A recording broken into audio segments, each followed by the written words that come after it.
ماشاء اللہ۔ اللہ تعالیٰ سبھی کو اپنے فضل و کرم سے جزائے خیر عطا فرمائے۔ اس وقت ہم میں سے ہر ایک خوش نصیب بھی ہیں اس معنی کر کہ اللہ تعالیٰ نے الحمدللہ اپنے فضل و کرم سے ختم قرآن کی اللہ نے سب کو توفیق عطا فرمائی۔ سننا سنانا کوئی معمولی بات نہیں ہے، یہ اللہ کے طرف سے جب کسی کے ساتھ خصوصی انعام ہوتا ہے انہی کو اللہ یہ توفیق نصیب کرتے ہیں۔ اللہ کا فضل ہے، کرم ہے، الحمدللہ اللہ نے ہم میں سے ہر ایک کو یہ خوش نصیبی عطا فرمائی۔ الحمدللہ وحدہ والصلاة والسلام علی من لا نبی بعدہ، اما بعد فاعوذ باللہ من الشیطان الرجیم، بسم اللہ الرحمن الرحیم۔ اقرأ باسم ربک الذی خلق، خلق الانسان من علق، اقرأ وربک الاکرم الذی علم بالقلم، علم الانسان ما لم يعلم۔ عن ابی ہریرہ رضی اللہ تعالی عنہ عن النبی صلی اللہ علیہ وسلم انہ قال من نفس عن اخیہ المؤمن کربۃ من کرب الدنیا نفس اللہ عنہ کربۃ من کرب الآخرہ، من یسر علی معسر یسرہ اللہ علیہ فی الدنیا والآخرہ، واللہ فی عون العبد ما کان العبد فی عون اخیہ، ومن سلک طریقا یلتمس فیہ علما سہل اللہ لہ طریقا الی الجنہ، وما اجتمع قوم فی بیوت من بیوت اللہ یتلون کتاب اللہ ویتدارسونہ فیما بینہم الا نزلت علیہم السکینہ وغشیتہم الرحمہ وحفتہم الملائکہ وذکرہم اللہ تعالی فی من عندہ، او کما قال علیہ الصلاۃ والسلام۔ محترم معزز حضرات علماء کرام، بزرگان دین، پردہ نشین محترم خواتین، عزیز نوجوانوں، اس وقت ہم میں سے ہر ایک جس مقدس اور متبرک موقع پر حاضر ہیں، یہ موقع ختم قرآن کا موقع ہے جس میں اللہ نے خوش نصیب بندوں کو اپنے سامنے قیام کے ساتھ کلام اللہ کی مکمل سماعت کی توفیق عطا فرمائی۔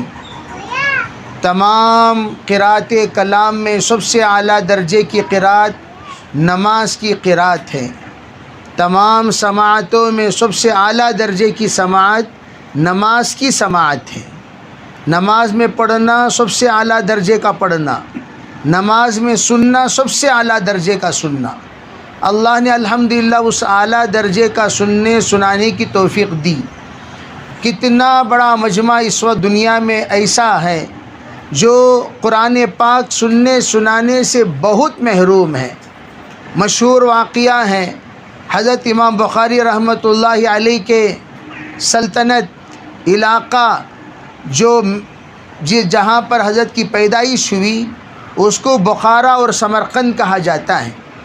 وہاں کے علاقے کی تفریح کے لیے ایک نوجوانوں کی جماعت بہت سارے ملکوں سے پہنچی، اور وہ لوگ تفریح کرنے کے بعد جب کچھ علاقے پر سے گزر ہوا تو ایک بوڑھیا جو اس علاقے میں ایک محل میں رہا کرتی تھی، اس نے ان کو بلایا اور بلا کر ان کی ضیافت کی۔ جب ضیافت کی تو بڑے خوش ہوئے۔ خوش ہونے کے بعد ان لوگوں نے نماز کا وقت جب قریب آیا تو کہا ہم لوگوں کا نماز کا وقت قریب ہے، ہم لوگ نماز پڑھنا چاہتے ہیں۔ تو ان لوگوں نے اس گھر میں نماز ادا کی۔ وہ بوڑھیا بہت ہی زیادہ تعجب کے ساتھ، حیرت کے ساتھ دیکھتی رہی۔ پھر اس کے بعد اندر گئی جا کر 2 چیزیں لے کر آئی، 2 چیزیں لائی اور لا کر کہا کیا آپ کے پاس قرآن پاک موجود ہے؟ تو انہوں نے فرمایا ہاں موجود ہے۔ فرمایا کہاں ہے؟ تو اس کے سامنے کلام اللہ کو پیش کیا گیا۔ وہ اس کلام اللہ کو اپنے ہاتھ میں لی اور لے کر اپنے آنکھوں پر لگائی، بوسہ دیا، سینے پر لگایا، سر پر رکھ لیا، اور یہ میرے رب کا کلام ہے، یہ میرا رب کا کلام ہے، یہ میرا رب کا کلام ہے کہتی رہی مکرر سے کرر۔ اور پھر اس نے کہا کہ یہ بکسہ ہے، اس کے اندر زیورات ہیں، میں نے یہ نیت کی جو بندہ سب سے پہلے مجھے کلام اللہ کی زیارت کرائے گا اس کو میں سب سے پہلے یہ چیز عنایت کر دوں گی۔ عزیز بھائیوں، سوچنے اور دیکھنے کی بات یہ ہے کہ اللہ رب العزت نے اس چیز کو، جو چیز وہ اللہ کی بندی مکمل اپنی زندگی بھر دیکھنے کے لیے تڑپ رہی تھی، وہ کون تھی؟ وہ کوئی معمولی خاتون نہیں تھی، وہ بخارا اور سمرقند کے علاقہ، جس علاقے میں ایک زمانے میں اللہ رب العزت نے حدیث کا دورہ کرایا، حدیث کے لیے قبول فرمایا، محدثین پیدا ہوئے، مفکرین پیدا ہوئے، اسماء رجال کے ماہرین پیدا ہوئے، وہ علاقہ جو علم کا ایک دریا جہاں سے بہنے لگا پورے عالم اسلام میں، اس علاقے کے اللہ رب العزت نے مکمل طور پر ایسے علم سے دور ہو گیا وہ علاقہ کہ قرآن دیکھنے کی نوبت نصیب نہیں ہوئی۔ علماء یہ فرماتے یہ کوئی معمولی بات نہیں ہے۔ آپ لوگوں کو میں یہ بات بتاؤں کہ ایک زمانہ گزرا ہے، اللہ نے یہ بات ذرا توجہ کے ساتھ سننا، پورے عالم کی تاریخ کے اعتبار سے ایک زمانہ گزرا، دور نبوت میں اللہ نے مکے اور مدینے کو علم کا مرکز بنایا۔ مکے میں علم شروع ہوا، اقرا بسم ربک الذی خلق الانسان من علق، اقرا وربک الاکرم الذی علم بالقلم علم الانسان ما لم يعلم۔ کہاں یہ آیت نازل ہوئی؟ غار حرا میں، مکۃ المکرمہ میں، اور اس کے بعد علم منتقل ہو گیا مدینہ منورہ کی طرف۔ اللہ کے رسول صلی اللہ علیہ وسلم وہاں سے ہجرت فرما کر مدینہ تشریف لے گئے، اور آپ لوگوں کو قرآن پاک کی آیتوں میں، قرآن پاک کی صورتوں میں یہ دونوں صورتیں ملیں گی، مکی ہیں اور مدنی ہیں۔ بعض صورتیں مکیہ کہلائی جائیں گی، بعض صورتیں مدنیہ کہلائی جائیں گی۔ جو مکیہ کہلائی جاتی ہیں وہ کون صورتیں ہیں؟ علماء نے فرمایا وہ صورتیں ہیں جس کو اللہ جل شانہ نے مکۃ المکرمہ کے قیام کے دوران نازل فرمایا۔ اور مدنیہ کون سی صورتیں ہیں؟ جس کو اللہ نے مدینہ منورہ کے قیام کے دوران نازل فرمایا، اس کو مدنیہ کہتے ہیں۔ میرے عزیز بھائیوں، مکی صورتیں وہ تمام صورتیں ہیں جن صورتوں میں صرف توحید کو، رسالت کو بیان کیا گیا اور آخرت کو بیان کیا گیا۔ جتنے احکام نازل ہوئے ہیں وہ مدنی صورتوں میں، تمام احکام، پوری شریعت، پورا دین، مکمل طور پر جزیات جو نازل ہوا وہ مدنی صورتوں میں۔ گویا علم کو اللہ نے منتقل فرما دیا مدینہ منورہ۔ تو سرکار نے کیا فرمایا؟ انا مدینۃ العلم وعلی بابھا، میں علم کا شہر ہوں، علی ان کا دروازہ ہے۔ اب آپ غور کیجئے، دور خلافت شروع ہو رہے ہیں۔ خلافت راشدہ میں پہلا دور صدیق اکبر کا، دوسرا دور عمر فاروق کا، تیسرا دور عثمان غنی کا، 3 دور تک علم رہا مدینہ منورہ میں۔ جب 3 دور ختم ہو گیا، علی رضی اللہ تعالی عنہ کا جب دور خلافت آیا، حضرت علی رضی اللہ تعالی عنہ نے اپنے دارالسلطنت بدل لیا اور سیدھے چلے گئے کوفہ۔ اب دروازہ کہاں چلا گیا؟ سرکار نے جس کو کہا میں علم کا شہر ہوں، علی اس کا دروازہ ہے، علی شہر کہاں پہنچ گئے؟ وہ پہنچ گئے کوفہ۔ گویا کہ علم منتقل ہو گیا کوفہ کی طرف۔ آپ ذرا توجہ دینا، علم جب کوفہ کی طرف منتقل ہوا، علم کوفہ میں وہیں پر رہا۔ حضرت ابو حنیفہ جن کا نام نعمان بن ثابت الکوفی ہے، نعمان بن ثابت کوفی، پورا علم چلا گیا کوفے کی طرف۔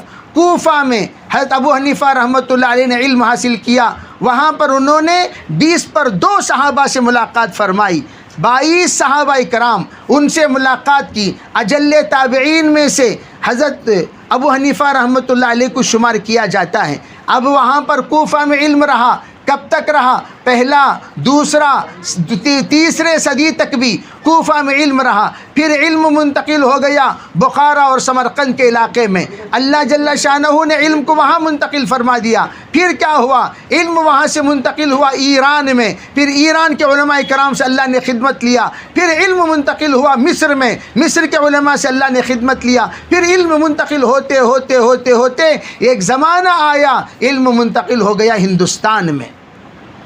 تبھی ایک مقولہ مشہور ہوا، نزل القرآن فی مکہ قرئ فی مصر وفہم فی الہند، یوں کہا گیا علم نازل ہوا، قرآن نازل ہوا مکۃ المکرمہ میں، اور قرآن پڑھا گیا مصر میں، اور قرآن کو سمجھا گیا ہندوستان میں۔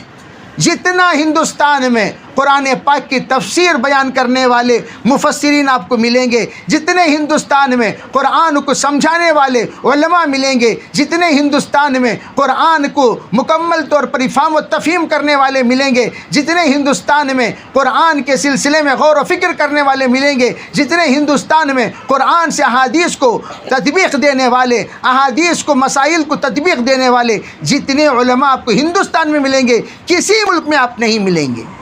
آپ آج بھی چلے جائیے مکے کے علماء کے درسگاہ میں بیٹھ جائیے، مدینہ منورہ کے علماء کے درسگاہ میں بیٹھ جائیے، آپ چاہے دنیا بھر کے علماء کے درسگاہ میں بیٹھ جائیے، لیکن وہ درسگاہیں جو ہمارے علماء دیوبند کے سلسلے سے تعلق رکھنے والوں کی درسگاہیں ہیں، ان کے درسگاہوں میں جتنا آپ کو قرآن کا علم ملے گا اتنا آپ کو دنیا میں کسی درسگاہ میں علم نہیں ملے گا۔ یہ میں چیلنج کے ساتھ آپ حضرات کے سامنے کہہ رہا ہوں۔ کیوں؟ یہ کوئی معمولی بات نہیں۔ جس وقت مصر کے علماء کرام کا دور ہوا، جس وقت مصر کے علماء کرام کا دور ہوا تو کیا ہوا؟ مصر کے علماء کرام چلتے چلتے جب انہوں نے یہ سنا، ارے بھائی بہت چرچا چل رہا ہے، بہت پرچہ چل رہا ہے، بہت ہنگامہ چل رہا ہے اس بات میں کہ مصر کے علماء کرام کے سامنے یہ بات کہی جا رہی ہے، قرئ فی مصر فہم فی الہند، ہند میں قرآن سمجھا گیا ہے، تو ذرا دیکھیں تو صحیح ہندوستان کے علماء کتنا سمجھے ہیں، ہندوستان کے علماء کے علم کا معیار کیا ہے، ہندوستان کے علماء کے فہم کا معیار کیا ہے، ہندوستان کے علماء کی سمجھ کا معیار کیا۔ ایک امتحان لینے کے لیے مصر کے علماء کا دور ہوا، ہندوستان میں دور چلتا رہا، چلتے چلتے اتنا زیادہ متاثر ہوئے جیسی کوئی کارگزاری ان کے سامنے نہیں آئی۔ آخر میں وہ دارالعلوم دیوبند پہنچے۔ دیوبند پہنچنے کے بعد ان کو یوں کہا گیا، ذرا آپ انور شاہ کشمیری یہاں پر ایک محدث ہیں، انور شاہ کشمیری ایک شیخ الحدیث ہیں، انور شاہ کشمیری ایک اللہ کے بندے ہیں جن کو اللہ نے علوم و فراست کا عجیب و غریب فن دیا ہے، ذرا ان کے درسگاہ میں بیٹھ جائیں۔ ان لوگوں نے ان کے درسگاہ میں بیٹھے۔ میرے بھائیو عزیزو، آپ ذرا توجہ دیں، شاہ صاحب کے درسگاہ میں بیٹھے ہوئے ہیں، حدیث کا درس ہو رہا ہے۔ حضرت شاہ صاحب علیہ رحمہ کے سلسلے میں قاری محمد طیب صاحب رحمۃ اللہ علیہ فرماتے ہیں، حضرت شاہ صاحب جب کوئی حدیث پر کلام کرتے تھے 7 فنون پر کلام کرتے تھے، 7 عنوان پر کلام کرتے تھے، کوئی معمولی کلام نہیں ہوتا تھا۔ علم کا دریا بہتا جا رہا ہے، حدیث پڑھتے جا رہے ہیں، تطبیق دیتے جا رہے ہیں، مسائل نکالتے جا رہے ہیں اور تشریح کرتے جا رہے ہیں، اور اس میں علوم کے خزانے نکالتے جا رہے ہیں۔ اتنی تشریح اتنی تشریح اتنی تشریح، میں نے ان کے صاحبزادے انور شاہ کشمیری کے شاگرد بھی ہوں، اللہ نے یہ توفیق بھی دی، ان کے درسگاہ میں ماشاءاللہ بیٹھ کر ہم نے حدیث کا درس سنا ہے، حدیث سمجھا ہے، حدیث کے سلسلے میں تشریح سنی ہے۔ میرے بھائیوں، آپ حیرت میں پڑ جاؤ گے، صرف انما الاعمال بالنیات پر، انما الاعمال بالنیات پر 300 گھنٹوں کلام کیا کرتے تھے۔ 1 گھنٹہ 2 گھنٹہ 3 گھنٹہ نہیں، 300 گھنٹے، روزانہ 3 گھنٹے سے 4 گھنٹے تک کلام ہو رہا ہے۔ آدھا سال گزر جایا کرتا تھا، انما الاعمال بالنیات کی تشریح مکمل نہیں ہوتی تھی۔ ہم لوگ بھی علم حاصل کرتے ہیں، ہم سے پوچھو سرسری فرائض کا علم ہے، سرسری سنتوں کا بھی مکمل علم نہیں ہے، پھر بھی اپنے آپ کو علامہ سے کم نہیں سمجھتے۔ ہم یوں سمجھتے ہیں ہم تو بھائی اس وقت کے مفسر ہیں، محدث ہیں۔ اگر آپ سے یوں کہا جائے عربی خاندان میں سب سے بڑا دین کا سمجھدار کون، اپنے آپ کو سر فہرست رکھیں گے اور یوں کہیں گے ہم ناچیز، کہیں گے تو ناچیز، سب سمجھیں گے میں سب کچھ ہوں، سب چیزیں میں ہی ہوں۔ کہیں گے کیا؟ ابھی بندے کو ایک صاحب یہیں آئے ہمارے دارالقضاء میں، بیٹھ کر کہنے لگے مولانا مجھے اللہ نے اتنا علم دیا، زیادہ سے زیادہ میں جانتا ہوں تعلیم الاسلام کا بھی آگے سے زیادہ علم ان کو نہیں ہوگا، لیکن کہہ رہے تھے اتنا علم دیا، آپ حیرت میں پڑ جائیں گے کہ مجھے اللہ نے کتنا علم دیا۔ میں یہ عرض کرنا چاہتا ہوں انہوں نے اپنے سمجھ کے اعتبار سے یوں سمجھ گیا کہ میں بہت بڑا سمجھدار ہوں، تو ایک بڑا مجمع آپ کو ملے گا ہم میں، جو ہم سمجھ رہے ہیں ہم بہت سمجھدار ہیں، لیکن میرے عزیز بھائیوں میں آپ کو ادباً یہ عرض کرنا چاہتا ہوں ہندوستان میں علم آ کر اتنا زمانہ ہو گیا، لیکن جنوب علم آیا 1 صدی ہوا، 100 سال ہوئے ہیں، لیکن اس میں بھی کرناٹک میں سب سے بعد میں علم آیا۔ آپ اگر اٹھا کر دیکھ لیں تمل ناڈو میں 450 سال پرانا مدرسہ ملے گا، 450 سال۔ دارالعلوم دیوبند سے بھی پرانا مدرسہ باقیات الصالحات ہے، 1 سال آگے 1 سال پرانا ہے، کوئی معمولی چیز نہیں ہے۔ لطیفیہ اس سے پرانا مدرسہ جو ویلور میں ہے، اس سے پرانا مدرسہ لطیفیہ، یہ الگ چیز ہے۔ دارالعلوم دیوبند کو اللہ نے قبولیت عامہ عطا فرمایا، لیکن میں یہ عرض کرنا چاہتا ہوں تمل ناڈو میں ایک حد تک، کیرلا میں ماشاءاللہ اس سے پرانا علم آ چکا تھا، 1300 سال پہلے علم آ چکا تھا کیرلا میں، لیکن سب سے لیٹ اگر علم آیا ہے تو وہ کرناٹک میں۔ سب سے پہلا مدرسہ ہمارا آپ انگلی سے گن سکتے ہیں، ریاض العلوم ہبلی، دارالعلوم سبیل الرشاد، اور اسی کے آگے پیچھے کی عمر میں صدیقیہ میسور، اور اسی کے آگے پیچھے آپ کو کوئی ایک آدھ مدرسہ پورے کرناٹک میں مل جائے گا۔ تو اس کا مطلب کیا ہوا؟ علم اگر آیا ہے تمل ناڈو سے کرناٹک کو آیا۔ سب سے پہلے بڑے حضرت رحمۃ اللہ علیہ تشریف لائے، اور یہاں آنے کے بعد آپ نے علم کا سلسلہ شروع فرمایا۔ حضرت سے پہلے کوئی بھی علم کا یہاں پر مرکز نہیں تھا، تو جس لیے ہم لوگوں کو زیادہ علماء کے، ہم لوگ بیانات کے عادی ہیں، علوم کے عادی نہیں ہیں۔ حضرت افتخار الحسن صاحب کھاندلوی رحمۃ اللہ علیہ، حضرت جی مولانا انعام الحسن صاحب رحمۃ اللہ علیہ کے ماموں، حضرت جی مولانا انعام الحسن صاحب رحمۃ اللہ علیہ کے ماموں ہیں حضرت مولانا افتخار الحسن صاحب کھاندلوی رحمۃ اللہ علیہ۔ انہوں نے درس کا سلسلہ شروع فرمایا قرآن پاک کی تفسیر کا۔ آپ اندازہ لگائیے روزانہ حضرت 1 گھنٹے سے 1.5 گھنٹہ قرآن پاک کی تفسیر بیان کیا کرتے تھے، پوری مسجد لپالپ بھری رہتی تھی۔ 30 سال میں قرآن پاک مکمل ہوا۔ کتنے سال میں بھائی؟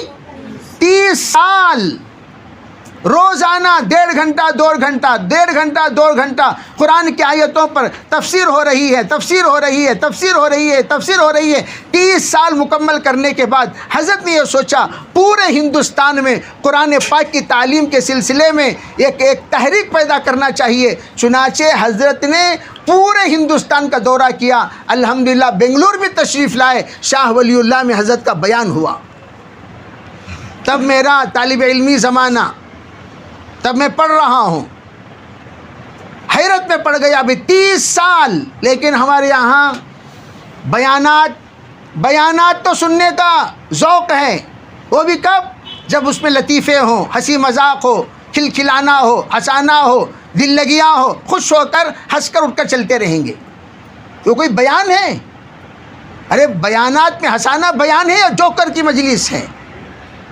وہ مجالس کیا ہوتے ہیں؟ ہنسانا وقتی طور پر، لطیفے یہ وقتی طور پر، ایک تزہیہ کے طور پر، دل لگی کے طور پر، یا تشہیز اذان کے طور پر، یا بشاشت لانے کے لیے ایک آدھ مرتبہ ہنسا دیے کوئی بات نہیں، لیکن ہمیشہ ہنساتے ہی رہنا یہ تو علم نہیں ہے نا۔ اللہ کے رسول علیہ السلام کا ارشاد کیا ہے؟ لو تعلمون ما اعلم لبکیتم کثیرا ولضحکتم قلیلا۔ میں جو جانتا ہوں اگر تم لوگ جان لو تو تمہارے چہرے پر سے ہنسیاں اٹھ جائیں اور تم روتے رہ جاؤ۔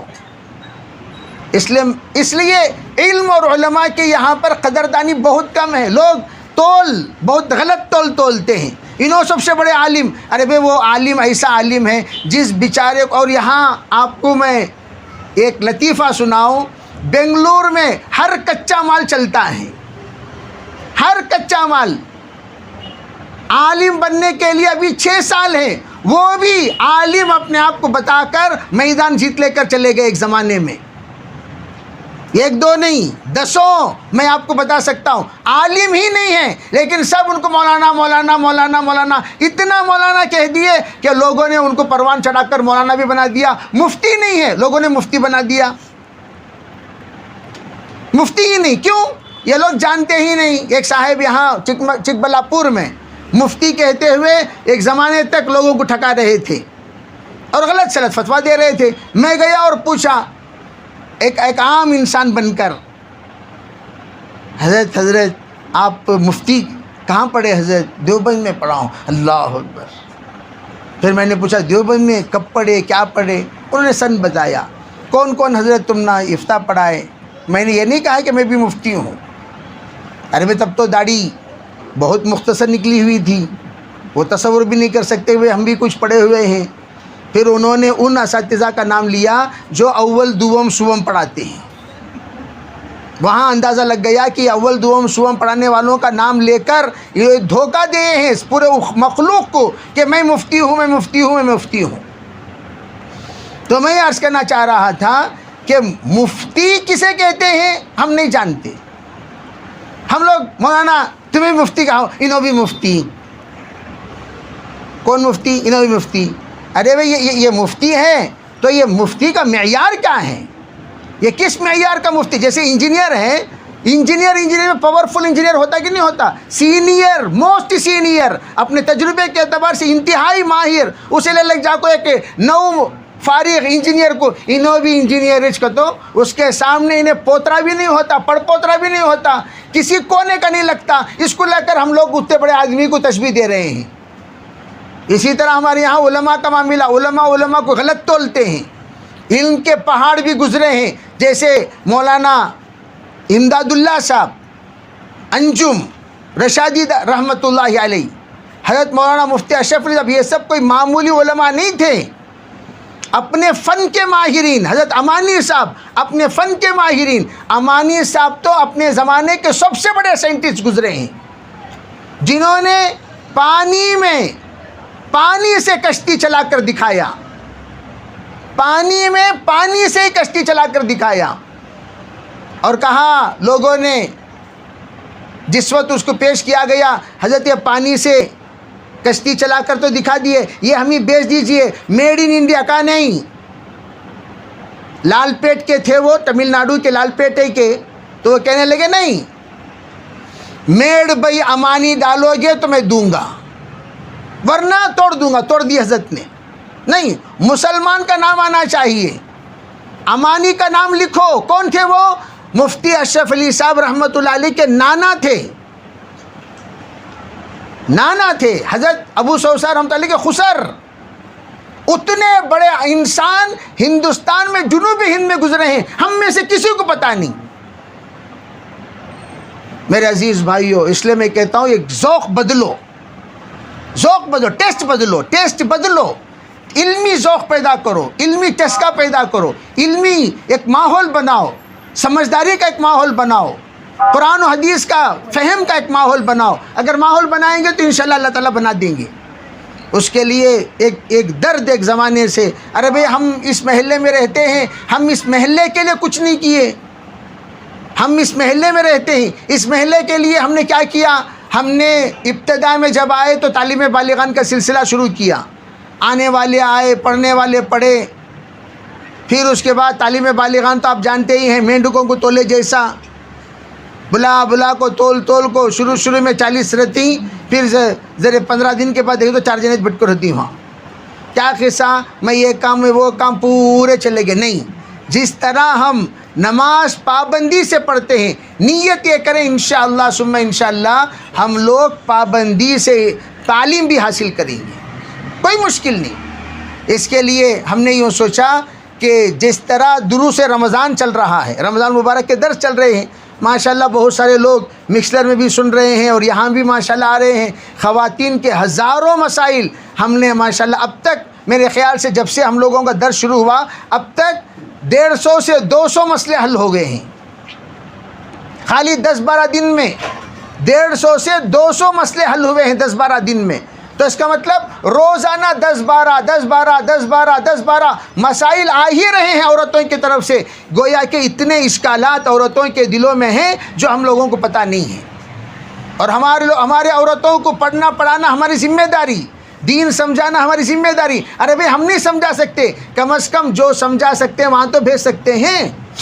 اس لیے میں نے یہ سوچا مردوں کے لیے بھی عورتوں کے لیے بھی, خالی عورتوں کے لیے درس نہیں, خالی عورتوں کے لیے درس سے یہ آ کر قابل قبول نہیں ہے. کیا کرنا چاہیے ان کے محرم بھی آئیں. اس کے لیے میرے ذہن میں بہت دنوں سے اتوار کو کوئی بھی دن آپ حضرات بولیں وہ دن ہم انشاءاللہ طے کریں گے. 1 گھنٹہ فارغ کریں گے درس قرآن کے لیے, درس حدیث کے لیے, مسائل کے لیے. فضائل والے تو ماشاءاللہ ہر جگہ پر ہم لوگ جاتے ہیں آتے ہیں.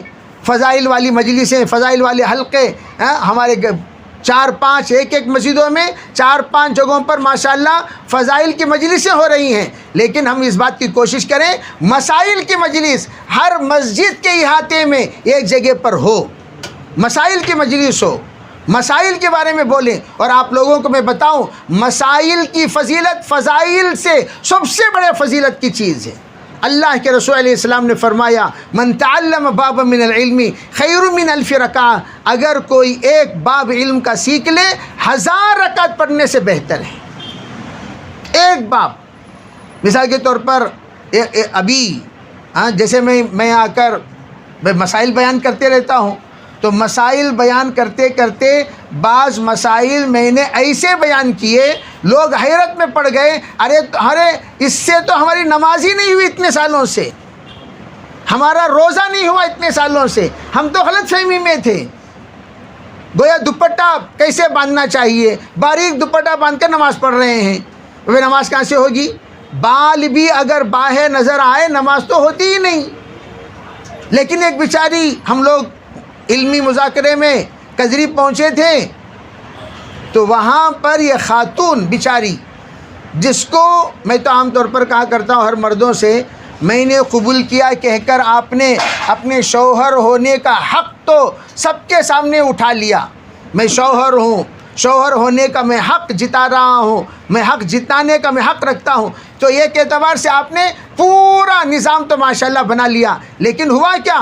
ہوا یہ کہ جس وقت آپ کے سلسلے میں یہ پوچھا گیا بتاؤ بھائی آپ نے اس کا حق کیا ادا کیا, ظاہری اعتبار سے پوچھا جائے ہم لوگ شوہر بن کر اتنے سال ہو گئے لیکن شوہر بننے کے بعد آج تک کیا ہم لوگوں نے اپنے بیگم کی سورہ فاتحہ سنے ہیں؟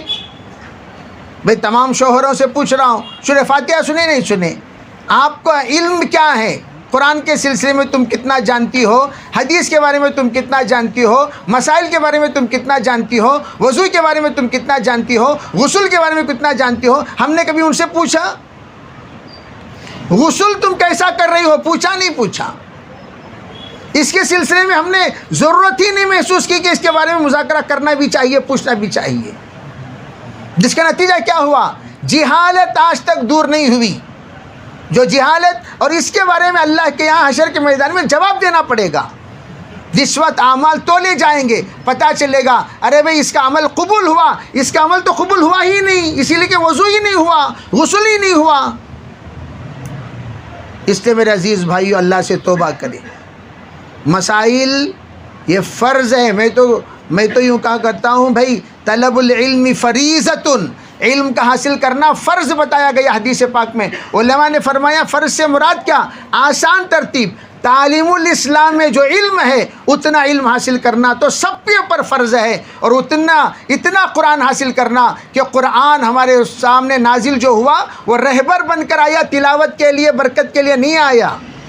اور اللہ کے رسول حشر کے میدان میں شکایت کریں گے ان لوگوں کی جو لوگ قرآن چھوڑ کر زندگی گزارے ہیں. یا اللہ یہ لوگ ہیں جنہوں نے قرآن کو چھوڑ کر زندگی گزارا, ان کی سفارش میں نہیں کرتا. اتخذوا هذا القرآن مہجورا.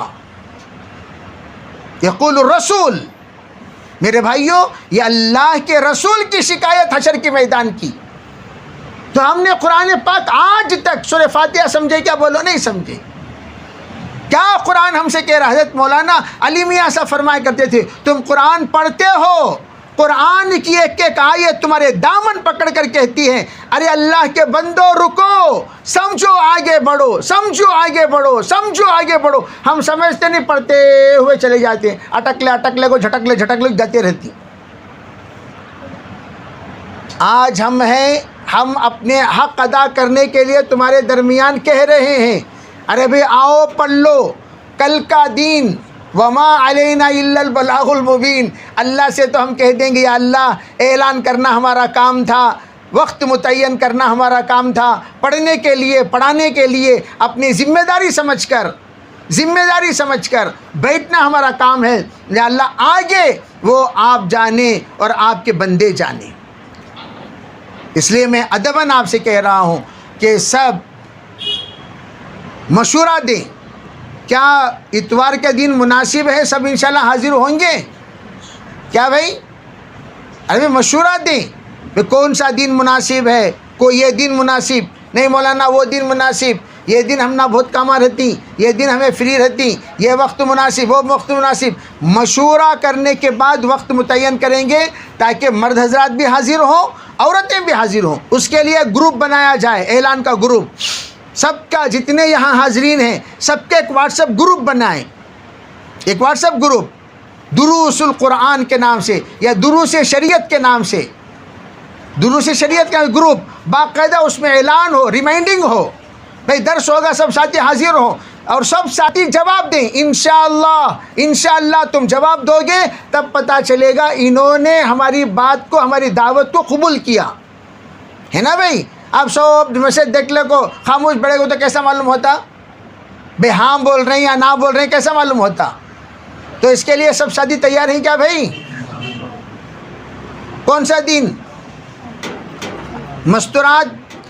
مستورات اپنی رائے پرچی میں بھیجیں. مرد حضرات بتاؤ کون سا دن؟ بولو بھائی، مشورہ کرو، پوچھو آپس میں، اپنی اپنی رائے دو. کھڑے ہو.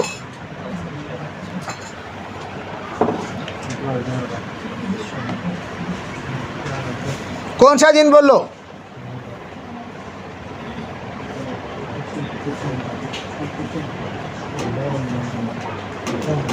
ندیم کھڑ کو پوچھو. بولو بھائی، اندر رائے دو.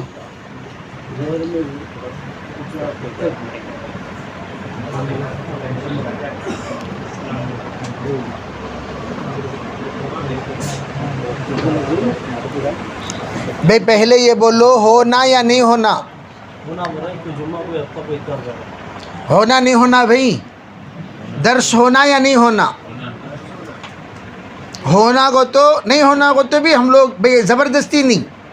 کیا بھائی ہونا نہیں ہونا؟ بھائی ہونا. تو کب ہونا بولیے؟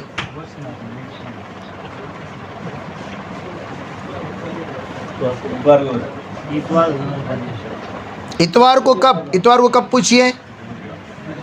مستورات بھی اپنی رائے چٹھی میں لکھ کر بھیجیں. آزو والے بازو والے سب انشاءاللہ نیت کرو ہفتے میں ایک بار 1 گھنٹے کے لیے آؤ، بس کوئی مشکل نہیں. کون سا وقت کیا رہے گا؟ بولو بھائی، وقت کیا رہے گا؟ اتوار میں کب؟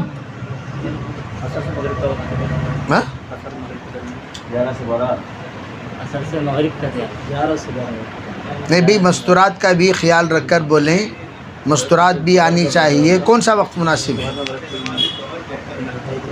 جی جی، ظہر اور عصر. جی 11 بجے. اصل میں ایسا وقت آپ حضرات بتا دیجیے جس میں آپ حضرات کا آنا بھی آسان ہو، جڑنا بھی آسان ہو. اس لیے کہ یہاں اجتماع بھی ہوتا ہے 3 سے 5 تک، فضائل کا اجتماع ہوتا ہے، تو مسائل کا اجتماع میں اور فضائل کے اجتماع میں خلل پیدا نہ ہو. جی بولو بھائی. کون سا وقت؟ مستورات کا وقت کٹ ہو گیا، کیوں؟ کٹ کرو، آپ کے نمبر سے کال کیجیے اس کو، اسی کو. جی کیا جی؟ ہفتہ ظہر بعد. اچھا بھائی، مستورات اپنی رائے پیش کریں جلدی جلدی. مستورات کے سلسلے میں کیا رائے ہیں وہ دیں. اور مرد حضرات کے سلسلے میں 3 رائے آئی ہوئی ہیں. ظہر کے بعد، ظہر سے پہلے. ظہر سے پہلے والے ساتھی کتنے ہیں بھائی؟ ظہر سے پہلے والے کتنے عدد بولو، ہاتھ اٹھاؤ، ہاتھ دکھتے نہیں. کتنے ہیں؟ 2 جنے ہیں ظہر سے. ظہر کے بعد والے کتنے ہیں؟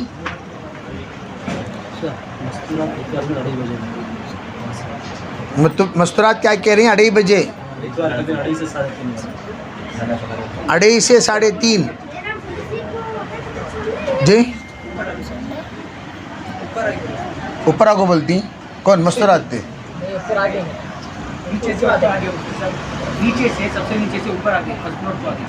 اچھا فرسٹ فلور کو آگے. اچھا ٹھیک ہے. ہاں بولو بھائی. جی جی ٹھیک ہے بھائی، انشاءاللہ اتوار کے دن کریں گے. اتوار کے دن ایسا وقت اس لیے کہ اجتماع بھی ہے. اجتماع میں خلل نہیں ہونا چاہیے. اجتماع میں خلل نہیں ہونا چاہیے، اس کا بھی خاص طور پر خیال رکھنا چاہیے، ہے نا بھائی. تو اس لیے نیت یہ کریں، ترتیب یہ بنائیں گے کہ 2:30 سے لے کر 3:30 تک، اس لیے کہ 3:30 بجے سے اجتماع شروع ہوتا ہے. ہاں جو خواتین ماشاءاللہ اجتماع کو آئیں گی وہ ایسے ہی رہ جائیں گی اور اجتماع مکمل کرتے ہوئے چلی جائیں گی، اور ہم لوگوں کا درس انشاءاللہ 3:30 بجے مکمل ہو جائے گا. ٹھیک ہے بھائی.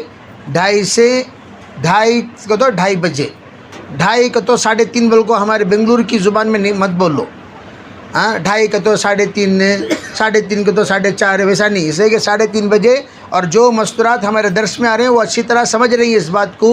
11 کا تو پرفیکٹ 11:05 آگے پیچھے درس کیا ہو جاتا، وہ کتنے بھی آئیں مستورات درس شروع ہو جائے گا. کتنے بھی آئیں درس الحمدللہ شروع ہو جاتا ہے.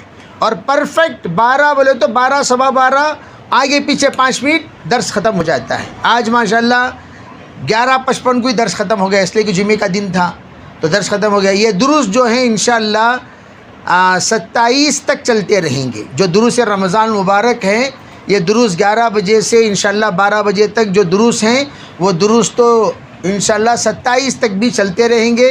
اس میں کوئی رکاوٹ نہیں رہے گا انشاءاللہ. میں تو جب تک رہوں گا تب تک انشاءاللہ میں درس دیتا رہوں گا. میرے بعد دیگر مفتیان اکرام آئیں گے انشاءاللہ درس دیں گے، یا میں جہاں رہوں گا اعتکاف میں رہا تو بھی انشاءاللہ وہاں سے بھی درس دینے کے لیے کوئی جھجک نہیں ہے. آرام سے انشاءاللہ درس دے سکتے ہیں آپ حضرات. باقاعدہ حسب معمول جو خواتین اب تک آ رہی ہیں وہ آتی رہیں تاکہ مسائل کے سمجھنے میں پوچھنے میں آسانی ہو. ماشاءاللہ یہ چٹھی آئی ہوئی ہیں، 25 سے 30 مستورات تیار ہیں ان اوقات میں آنے کے لیے ماشاءاللہ. نیچے سے چٹھی آ گئی. عزائم یعنی 3 جگہوں پر بیٹھی ہوئی ہیں، تو نیچے جہاں بیٹھی ہوئی ہیں وہاں سے 25 سے 30 مستورات ماشاءاللہ آنے کے لیے تیار ہیں. ان اوقات میں انہوں نے اظہار بھی فرما دیا. اور آپ حضرات 2:30 سے 3 تک سب آئیں گے نا ابھی انشاءاللہ؟ سب نیت کر رہے ہیں نا انشاءاللہ. اللہ تعالیٰ قبول فرمائے، آسان فرمائے. اللہ ہماری اس مجلس کو بے انتہا قبول فرما کر ہمارے آخرت کے اور ہماری زندگی کے تمام مسائل، اور اس میں صرف ایسے ویسے مسائل، دیگر تمام بہت سارے ماشاءاللہ نجی مسائل بھی ہوتے ہیں، اس کے سلسلے میں بھی بہت سارے اللہ تعالیٰ حل نکال دیتا ہے. اس لیے اس مجلس میں آتے رہیں، بہت انشاءاللہ آپ کو فائدہ بھی ہوگا، اور آپ حضرات انشاءاللہ دیگر لوگوں کے لیے مفید باتیں بتانے کا ذریعہ بھی بنیں گے انشاءاللہ. اور ساتھیوں کو دعوت دے کر بھی، اور تمام ساتھی ایک کاپی دے دو، وہاں کاپی سب اپنے اپنے نمبرات جو واٹس اپ نمبرات ہیں وہ لکھ دیا کریں. اس کی کیا کر دیں گے انشاءاللہ گروپ بنا کر اس میں اعلان بھی ڈال دیا کریں گے. ٹھیک ہے بھائی؟ نوٹ بک اٹھاؤ بھائی، وہاں نوٹ بک ہے نا، اٹھاؤ. اب سراج صاحب آئیے. سراج صاحب انشاءاللہ ایک کے نظم پڑھیں گے, پھر اس کے بعد انشاءاللہ دعا ہوگی. مفتی سراج صاحب جلدی آؤ.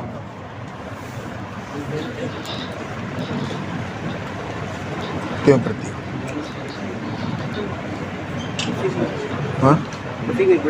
ہاں ہو گیا رفیق بھائی کا ہو کو زمانہ یہاں ہو چھٹ جا پرواہ نہیں. رفیق بھائی پڑھے کیا پوچھو جنیاں کردہ لے پڑھو.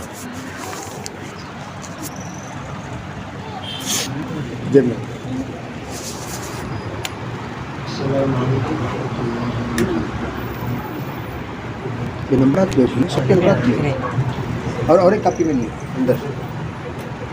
ہر ایک جہاں میں ہر ایک مقام پر